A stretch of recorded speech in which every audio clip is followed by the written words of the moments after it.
4 years after the famous January 6th, we are facing another January 6th, but it seemed to go rather smoothly.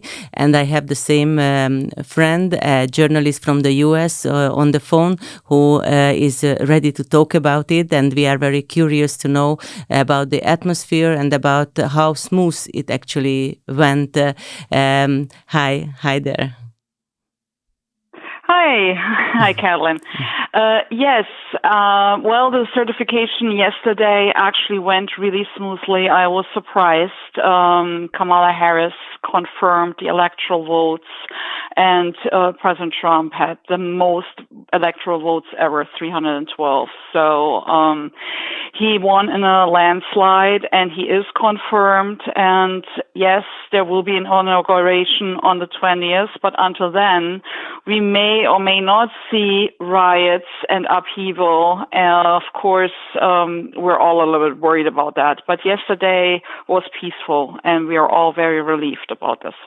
Yes, because as you mentioned when we set this time for talking for an interview, you said that you're already a little bit anxious about this January 6th. What will happen? So was it a surprise, or do you think that it can we can expect January 20 also smooth, or there is no chance for that?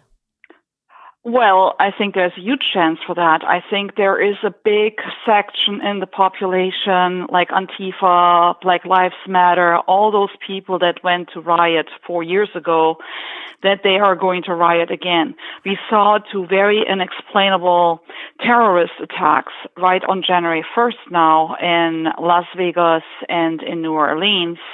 And those two terrorists were connected because they both actually served as military on the same base. And they were also special ops. And somehow they went rogue and started, blowing themselves up and or driving a car into a crowd, and the other one blew a car up. And so it's just very weird. And the year started already with terrorism. And it's just kind of like things don't add up there. And I believe that we will see more attacks. I just don't think that the side that doesn't want President Trump to be actually inaugurated, that they are just going to take his election win lying down. I think there might be some riots and some violence. But at the same time, if we believe that, as we call them here, the white hats are in control, meaning the military and everyone, I'm pretty sure precautions have been taken so that President Trump will be safe, and hopefully the American people will be safe too. But yeah, we might see some stuff in the next few weeks leading up to January 20th. And of course, we also have to pray that there won't be another assassination attempt. The police claim that they acted alone, and also the FBI claimed so. But from your words, I have a suspicion that it did not actually happen. So do you also suspect something else? What do you mean? What do you suspect? What does the FBI? The FBI claimed that they acted alone, the terrorists, and you say that they were on the same military base. So I got suspicious right now. I don't think they acted alone. I really don't. And it's also very weird with the one guy who blew up the Tesla truck in front of the Las Vegas Trump Hotel. Apparently his signal was changed, like he was on Signal and he was writing messages on Signal, and at some point I think his account was changed, and that can only happen if you put in a new how do you call it, like one of these little chips, so I think you mean there the was SIM a card? lot that's been cut. Yes, SIM card. They put in a new SIM card, yes, and then they changed the account, and then there were new messages. So I think there's a lot of cover up. Also, they want us to believe that the guy killed himself, shot himself in the head before he blew up the the car in front of the Trump Tower Las or Vegas hotel? hotel. And so it just all doesn't add up. It doesn't make sense. We do know that those people, they may or may not have known each other, but they were working together. They were working at the same base, and they were special ops at some point in their life. And so we don't know what happened, but I do believe that there is a connection. Even the FBI said that there was a connection, but they just don't know which one. And so, we may see more and more, unexplainable things, but we have to pray, But it was published that they backtracked on that claim, and they said that no, they acted alone. Both acted alone. At this point, I don't believe the FBI anything. I just don't believe the official account.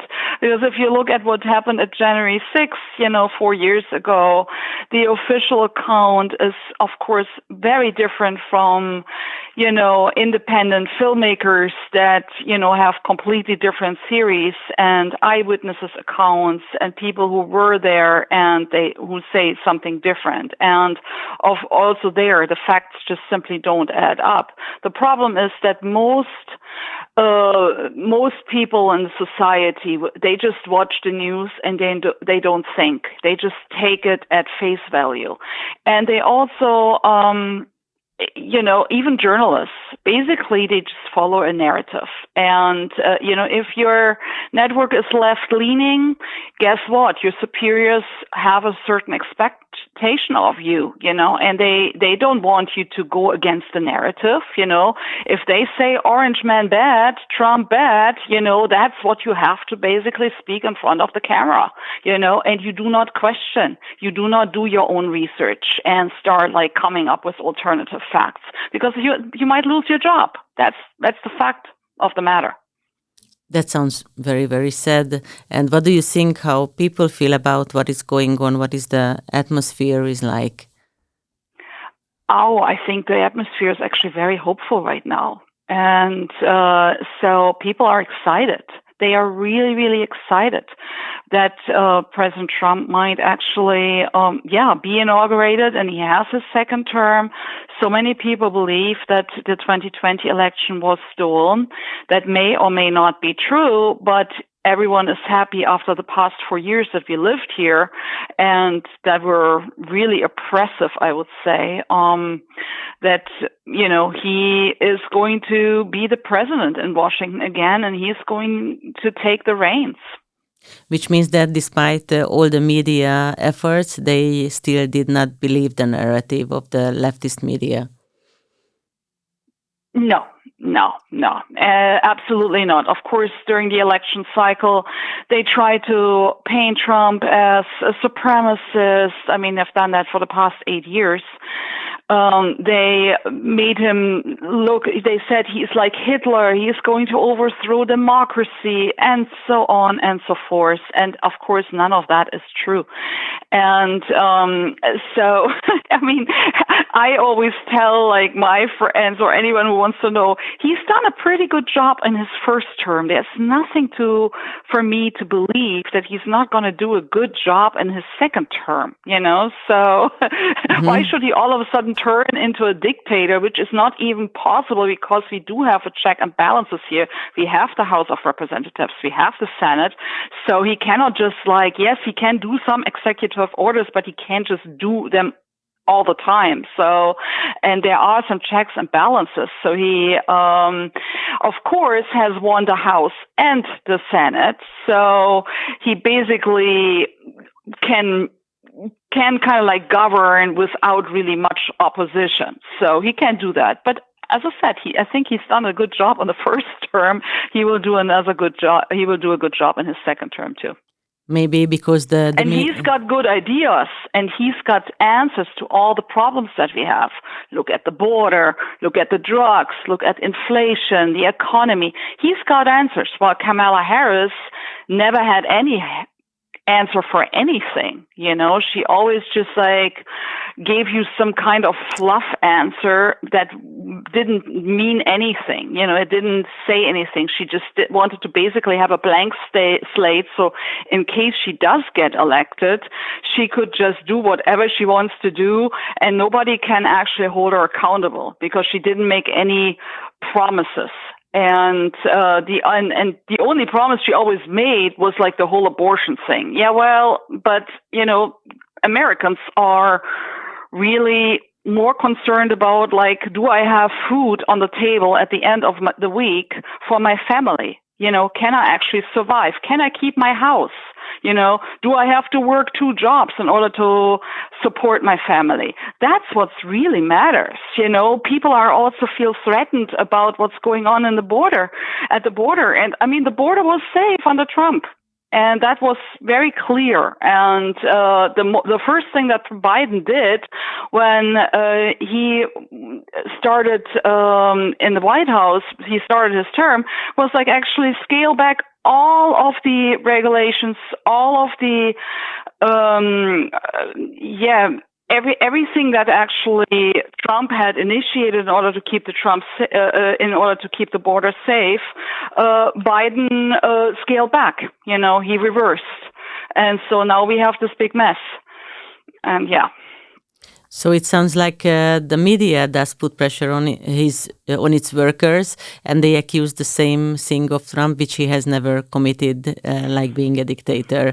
That's a contradiction that, as you say, the population does feel and does reflect with their votes.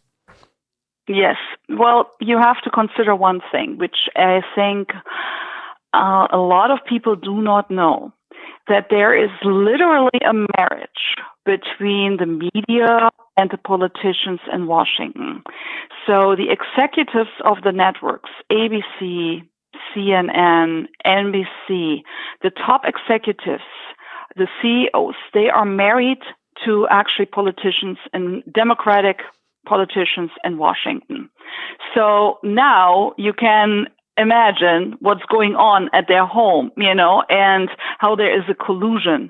And if there's a certain narrative that certain higher ups want to have, and I'm not talking about higher ups like Biden. Behind Biden, there's other top people.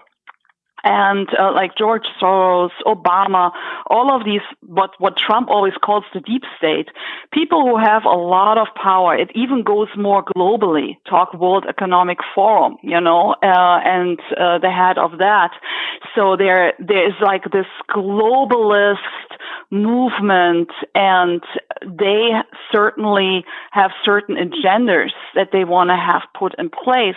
And then there's also certain families. They basically own everything. They own all of the media, the Rothschilds, for instance. They own a lot of media and a lot of networks. So therefore, like George Soros just bought a lot of, I think, hundreds of radio stations. So and if he says like there is only like liberal content on my network, on my radio station, then you will only hear anti-Trump propaganda. And that's what it is. So there is a lot of stuff happening behind the scenes, and do not think that actually journalism is unbiased here. It doesn't exist anymore, unbiased journalism, hardly. I mean, in the alternative media, yes, but the mainstream media, certainly not unbiased. Do you think that the people turned to the alternative media and that's why they couldn't be cheated, or they were just listening to their own senses? I would say the alternative media took over. Yes. I mean, we have platforms like Telegram. We have, Twitter was a huge thing that Elon Musk actually bought Twitter. And now we have something like free speech on there again, because everything that was against the government narrative was those people were suppressed or even blocked. Their accounts were blocked. And that's what we had in 2020 with the whole stolen election narrative. any person who actually said, this election was stolen and here's the reason why, was blocked, was suspended. Zuckerberg, on Facebook, put them in jail. Basically, there's this Facebook jail where you are basically you get suspended for 30 days. And so they really try to silence. They try to silence the people. And look at, January 6th. So many people are in prison still. January 6th defendants that actually didn't do much other than walking around in the Capitol taking photos. And there were maybe one or two that I think actually went into Pelosi's office and laid their legs up on her desk. That's, of course, I would say a violation, and they deserve to get punished for that. But many of them were basically just walking around and not doing much at all. And the police officers at the Capitol weren't even doing anything. But that's a completely different story. So if you we can start talking about January 6th. I just wonder, because everybody took for granted that it was Trump, even though there was no court decision. But in the media, it is already the narrative that he is responsible for it, and it lingers on. So I wonder. Of course, it lingers. It lingers on. So here is the wrong narrative. Yes. So on January 6th, 2 million people gathered, because President Trump had invited them to Washington. So he gave the place where he gave the speech, that's called the Ellipse, is about a 20 to 30 minute walk away from the Capitol. So it's 1.5 miles, about 2 kilometer walk. And with 2 million people, it actually took most attendees said it took them about 45 minutes to walk from the eclipse to the Capitol. So he started his speech late.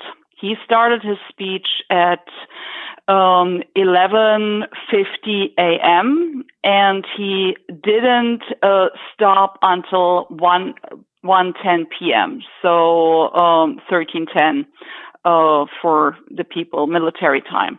So 1:10 p.m. So the first breach in the Capitol, the first riots started at 12:45. Actually, the people, who were these people who started the riots at the Capitol? Where the speech, Trump's speech he was in the middle of his speech. People were there. They were attentive to his speech. And once he was done at 1:10 p.m., they still needed 30 to 45 minutes to go to the Capitol. So who were the people at 12:45? They certainly didn't hear him say, which actually he was faulted to always say at the end of his speech at 1:10 p.m., when the riots had already started, he did say, I know that everyone here will soon be marching over to the Capitol building to peacefully and patriotically make your voice heard today. So there is no incitement of violence in that, I know that everyone here will soon be marching over to the Capitol building to peacefully and patriotically make your voice heard today. So peacefully and patriotically doesn't mean inciting violence. At another point in his speech, he did say, we have to fight. So what the media did is actually put these two things together, this we have to fight, they edited the sound bites, then they edited out the peacefully and patriotically make your voice heard, and made it sound like as he had been inciting violence, which he didn't. He absolutely didn't. And the people who actually started the interesting thing, the people who started the riots at the Capitol weren't even at his speech. They weren't even listening in. There weren't any radio transmitters. There weren't any loudspeakers. People at the Capitol couldn't hear what Trump was actually saying. 2 kilometers away. And so it begs the question: who were the people at the Capitol, and what was their motivation? And so here we are actually. So that's already weird. Then eyewitnesses actually say that they were really surprised that there was, like, in this entire stretch from the White House and the eclipse where Trump's speech took place. And it was very peaceful. People were like singing, they were like worshiping, they were singing gospel songs, and the normal Trump supporter is back then. Now they became younger, but back then they were like between 40 and 80 years old. And so not the people who would actually, start a riot, some of them, they were like lots of people like on their, not necessarily with wheelchairs or with these motorized wheelchairs, even like the elderly folks, So it was a very peaceful scene at the speech and very joyful. But then you had some group of people at the Capitol in the midst of Trump's speech at 12:45 starting this riot, starting really be aggressive. And it begs the question, who were these people?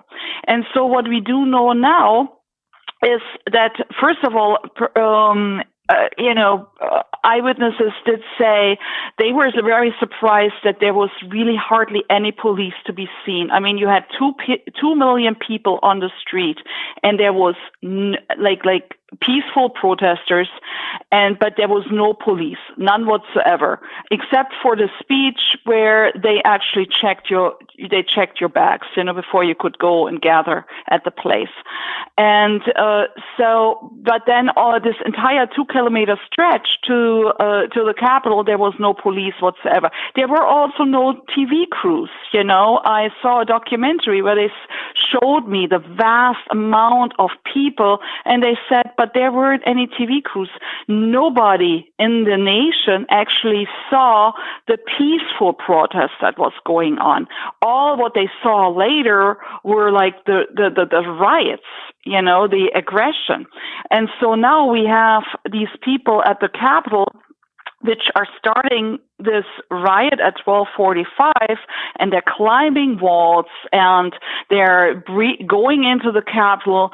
And there were two sides. One side of the Capitol was, I think, the police officers even opened the doors, and, people were ushered in, and they were like peacefully going in, just like, oh, okay, the Capitol is open. Let me just take a look around, and take some photos. And there was no aggression whatsoever. And then on the other side of the Capitol, then we had these people who became violent. And these were young people. You could see that they were young people. And they were like scaling this wall and going into this, breaking windows. And it's just like, the question is, who were these people? So some of them were like clad in black, like riot gear. And that's clear sign for Antifa or Black Lives Matter, because we had that during the 2020 election. We had the riots here, and there were a lot of Antifa out there, and Black Lives Matter, and they were very aggressive. I mean, they really burned places down. And so you had those people, and then there were people that actually, as I said, the normal Trump supporter back then was between 40 and 80. And I'm looking at these young guys who are scaling the wall, and I'm thinking, that is not a Trump supporter. I don't think that can be true, and that's just so weird. And so what we now know is that there was a guy called John Earl Sullivan. He is a provocateur from Antifa. On his website, he sells a bunch of Black Bloc riot gear, and he was in the middle of the January 6th event. He came there with his girlfriend, And he had told people beforehand, come to the Capitol, dress up like Trump supporters, and then basically create chaos. And so he was there, and there is video footage of people on the side, which are young, relatively young people who are like at the side in some basically in some wooden area where they're changing into Trump clothes, like they made themselves look as if they were MAGA supporters, but they weren't. They were actually Antifa. They were there to incite violence. And so they changed into Trump gear, looked like Trump supporters, and then went to the Capitol and started going crazy. And so then you have this John Earl Sullivan who was filming everything, and he went into the Capitol and he screamed at everybody, "Burn this place down." And then he told the crowd, go for it, go for it. And some eyewitnesses say he was wearing a microphone and he was giving directions like a director, like 2 people there, 3 people down the hall, go here, do that. And so he was directing people. And so that actually cost then the death of Ashley Babbitt. That's the one lady who used to be, I think, a soldier, and she's a Trump supporter. And there was like all of a sudden this chaos inside of the Capitol, and I think some people wanted to break through a door into a hallway, and then a shot was fired, and Ashley Babbitt got killed. And she was unharmed, by the way. And so she didn't, so there's still a question whether or not that shot was justified. But it was because of this John Earl Sullivan, this guy who was inciting violence inside of the Capitol, that things really got crazy, absolutely crazy in that area.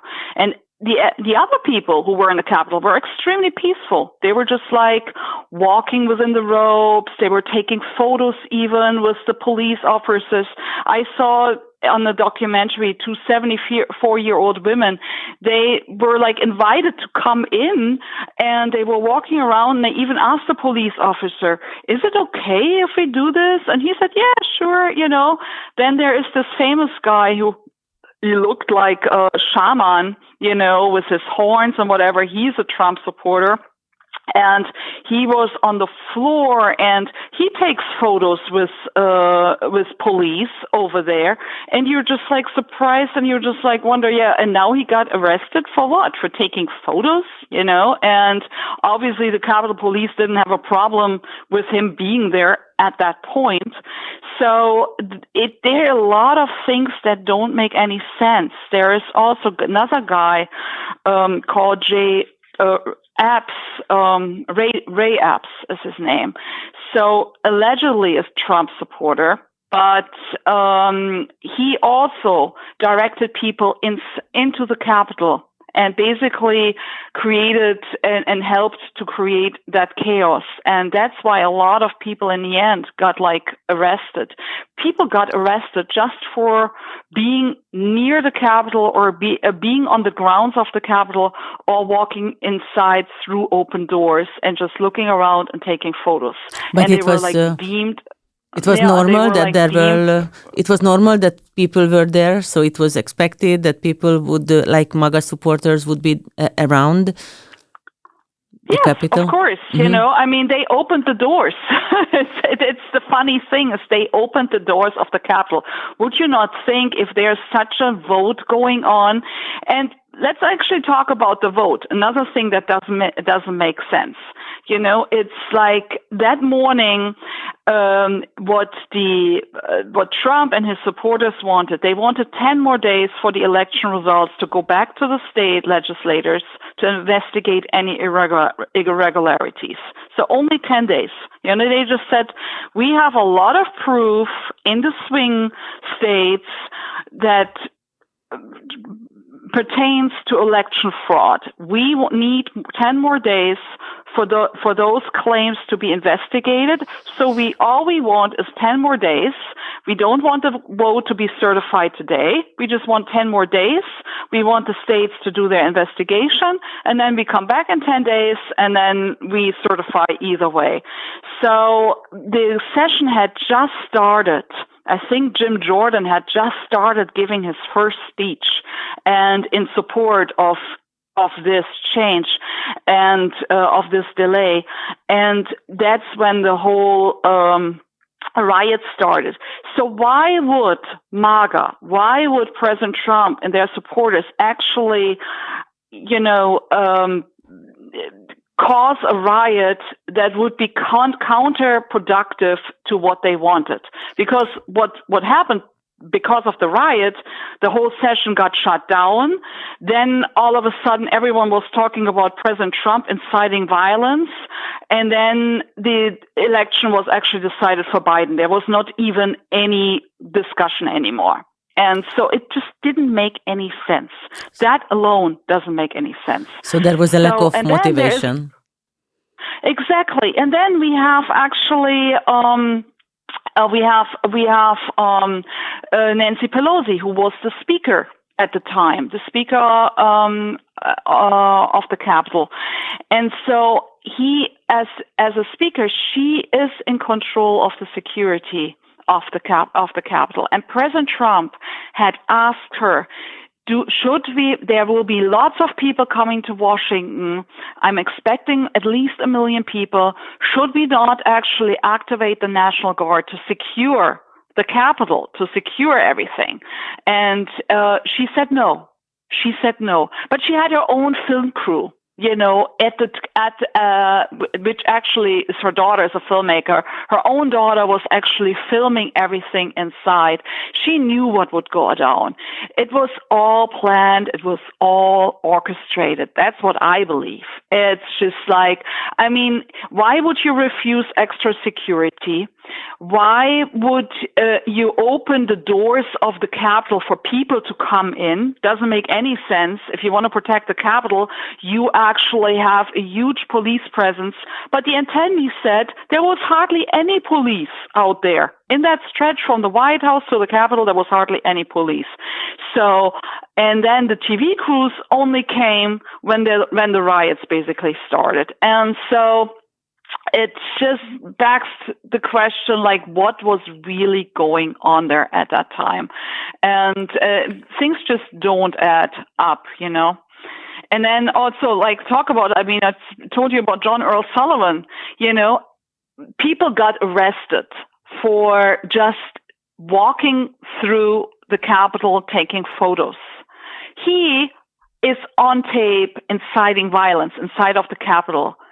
He got not arrested. Actually, his footage that he filmed, because he acted like a director inside, the footage that he filmed was sold to ABC and CNN and other networks, and he even got money for that. So, and he didn't get any. He was not arrested. He didn't get any problems, of course, and he's on tape inciting violence.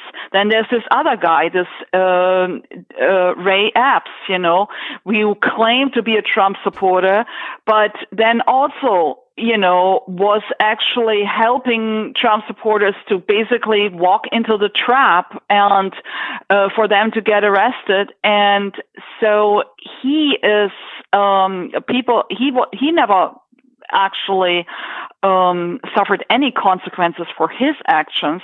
So people are actually believing if there's a two-tier system of justice here, so why do some people that obviously had a real hand in the whole riot get off without any problems? They don't get any punishment, and people who just walked, normal, regular citizens who just walked in and who were attendees of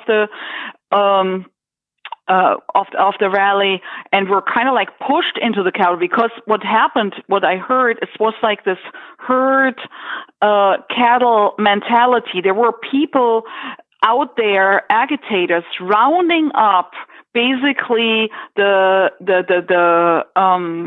rally attendees like cattle and pushing them just by sheer momentum towards the Capitol. And then the doors were open, and of course they walked in. And so it was almost they were walking into a trap. And and you'd wonder, like 4 years later, there are still so many January 6th defendants in prison in Washington, and they haven't even seen a trial yet. So they are political prisoners, and you just like really wonder why. This is against the Constitution. This is unlawful. Everyone has a right for legal representation. Everyone has a right to a speedy trial. 4 years later, they're still rotting in a cell with trumped-up charges, which don't make sense. So, they're like terrorism charges. And I said like 74-year-old women that just took some photos inside of the Capitol were deemed domestic terrorists. This was a whole political operation that day. And it's just like there's so many things that don't make any sense, But it will never be revealed, in your opinion, or it has already gotten to the people by the alternative media? Well, there were lots of, there was like 40,000 hours of video footage of inside the Capitol. And a lot of it was like but it was the Pelosi and the January 6th committee, they were very selective. They didn't disclose that footage. So the people didn't get to see the peaceful people. They only got to see the aggressive, the aggression and the violence. And so, but that was just a part of it. So, I think it was all, kind of like sealed off. A lot of the documents were destroyed, apparently. But I do believe that President Trump, if he gets now inaugurated, he will actually disclose and unseal a lot of the, confidential information. And so whatever is available, what can be disclosed, I think he will disclose, because he wants, of course, also his record to be, clean, because he didn't incite violence. He said, make your voices patriotically and peacefully heard. And he repeated that. Go to the Capitol, but be peaceful. He repeated this even, but the media made it sound like he was inciting violence. And that was actually pre-scheduled. That was, it was a plan from the get-go. That's it, because the left didn't want to lose. They didn't want to leave things to chance that Biden would not be, certified as the president. And the funny thing is, Biden himself, in one of his speeches, said that they actually did the most widespread voter fraud operation, in the history, basically, of the country. He even admitted to the voter fraud, but then, of course, afterwards, the mainstream media didn't air that. And then, of course, it's always then contributed, well, he just misspoke, Every time he said something controversial, where you were like wondering, okay, when he actually spoke the truth, but he wasn't supposed to speak the truth, then people said, like his handler said, oh, he just misspoke, He admitted to the fact that there was that there was election fraud. And there were like over 500 people who, under oath, testified. They gave an affidavit because they saw irregularities at the voter booths. They were at the voter stations in Pennsylvania and all those other swing states. They saw poll watchers were not allowed to watch, they were blocked. And so there was so much stuff. You had I covered the 2020 election. I actually covered it. And it was 1 a.m. in the morning. And I'm thinking, President Trump got it. It's like he is very much ahead in Pennsylvania and all of these states, and all of a sudden, in 2 or 3 states, the the counting stopped, and then they claimed whatever, some water break and this and that, and so then for several hours, basically the power was turned off, and so on, and then they brought in all these boxes of like votes, mail-in votes, and from overseas and whatever. And, then they started counting those. A few hours later, the electricity goes back on, power goes back on, they start counting again, and all of a sudden they have all these boxes of votes that are for Biden, and all of a sudden you see the counts from Trump that were very much in favor. I mean, he was ahead of 100,000 votes, I think, in Pennsylvania, or even more than 100,000, and all of a sudden he's losing in Pennsylvania. And so in all these other states it happened as well, and it's just like, there were so many things that just were questionable and that needed to be investigated. But I saw a documentary, and it said that the courts, there was not one evidentiary hearing in any court.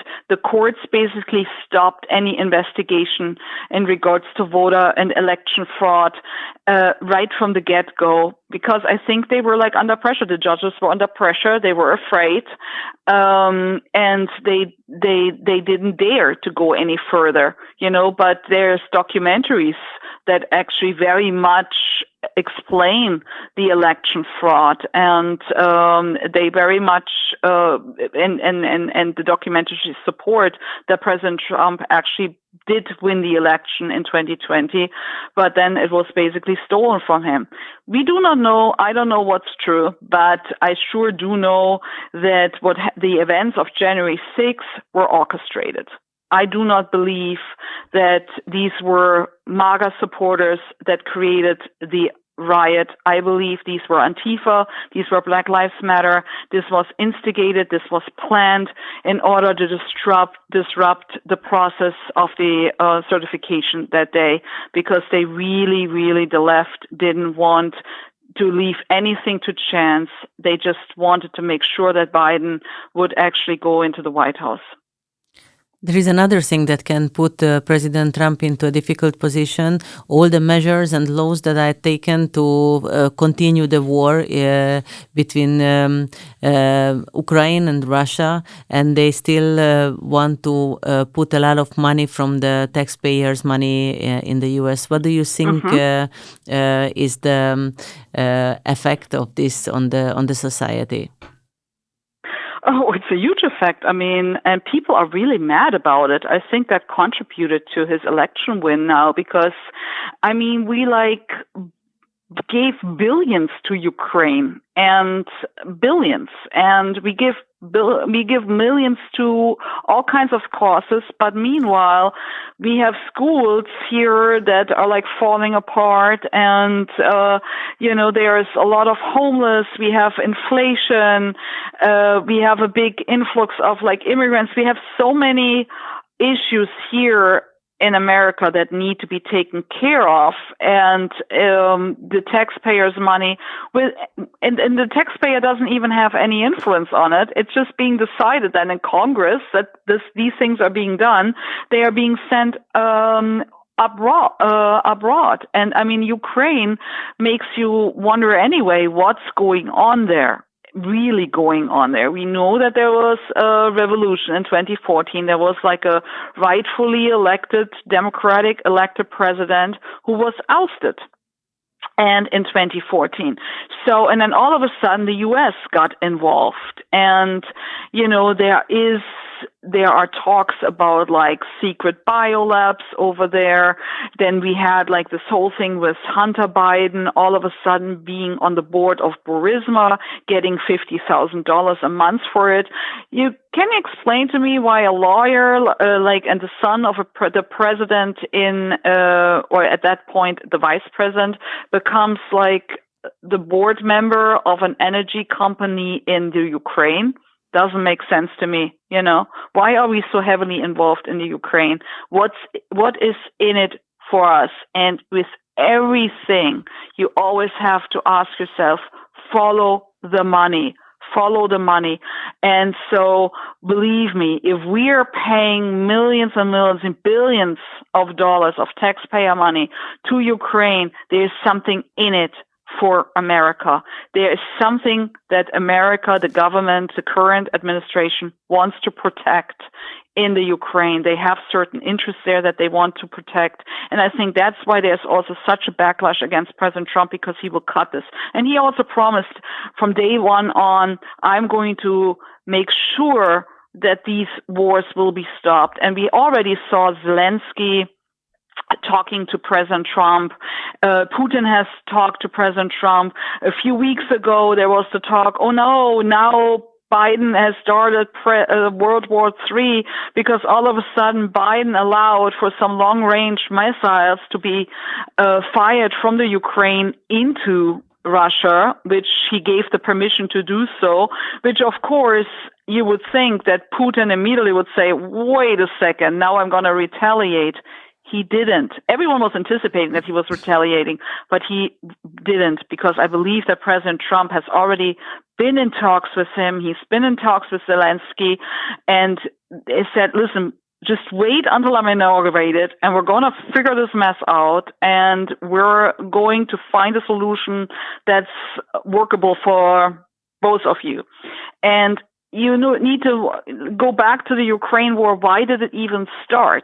It's very suspicious to me that 2 days before Putin actually did his first offense and started the war, 2 days prior, Kamala Harris, Vice President Kamala Harris, is in the Ukraine and gives a speech about the necessity of the Ukraine to be part of NATO.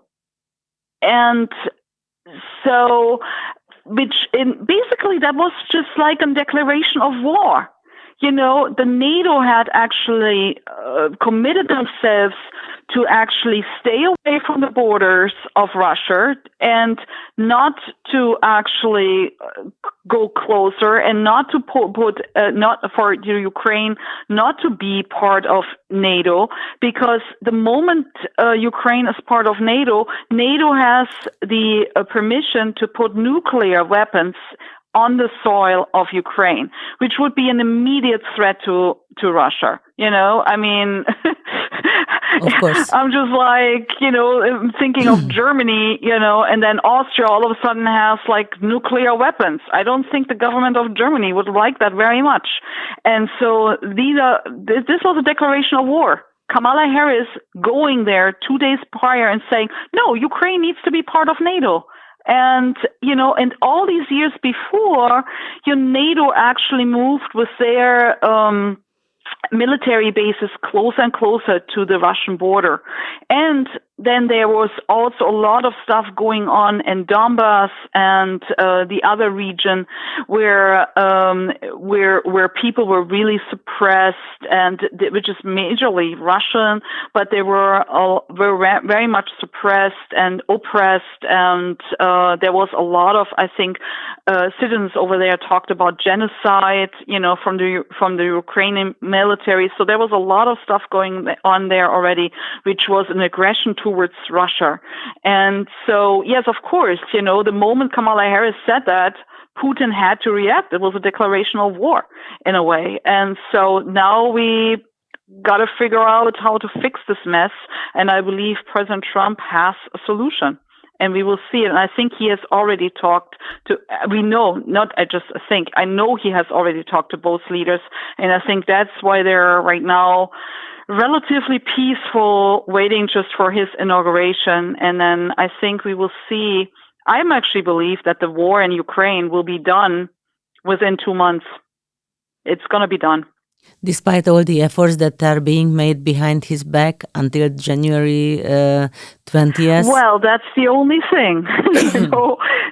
We have to pray. We truly have to pray. This is still a spiritual warfare. I'm a believer. I believe that there is more between heaven and earth than our eyes can see. I believe there's a spiritual warfare going on, and we do have to pray for President Trump's protection and for God's will to happen. But I do believe that it is God's will that he's going to be inaugurated. He's going to have his second term. And yes, I do believe that he will be used by God to bring forth peace. Yes, because that's what he's done in his first term. He basically stopped all the wars. He tried to negotiate peace everywhere, and even in the Middle East. So I believe we also will see that Israel and Gaza will come to some kind of agreement. I think President Trump has already been in contact with those leaders as well. And Hamas, for the first time ever after his election, until President Trump's election on November 5th, Hamas said there is no way we're going to negotiate. We're not going to give up our prisoners, and now, all of a sudden, President Trump gets elected. They're saying, well, we're willing for peace. We are willing to have peace talks. And President Trump already said, unless you are going to release your prisoners, your captives that you took on October 7th, I think it was, 2023, unless you release them, all hell will break loose. I'm going to be really, really aggressive with you. And Hamas is willing to negotiate for the first time ever. For the first time ever in over a year. And so I believe we might see within 2 months both of those wars to be stopped. It is very nice to stop on this hopeful note. We all hope so, and it was a very deep analysis of the situation, which we can see only bites from the media. We can only guess the rest, but now we have a much bigger picture and much accurate picture. Thanks to you. Thank you so much for talking to our radio.